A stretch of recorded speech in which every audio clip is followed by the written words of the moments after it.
I think geopolitics has always been this kind of overhang in this market. Is that one of the biggest drivers, you think, of the weakness we've seen in this market so far? Well, that's one of the key factors, right? We haven't seen the two leaders really sitting down to talk.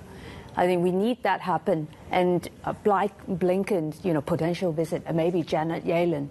And then we have APEC meeting, we have G23. So there are incidents for them to sit down to talk.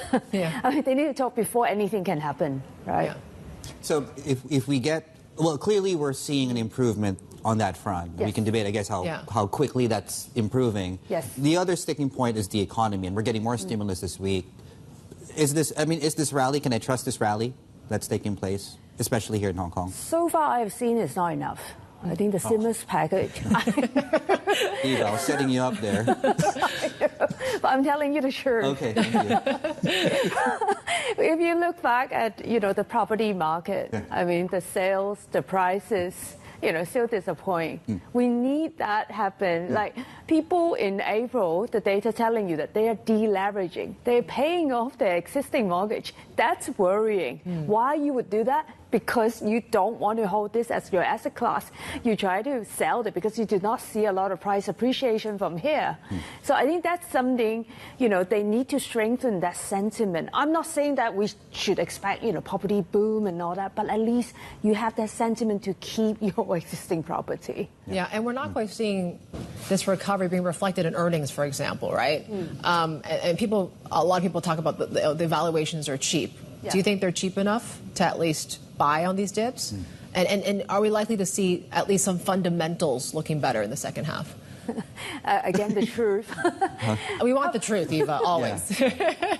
I cover equity for a long time. I never see that because of valuations, the share price will rise, right? You need a catalyst. Yeah. Actually, earnings revisions start to turn up. Okay, that's a good sign. But I think so far what we need, or the market is looking for, it's investment.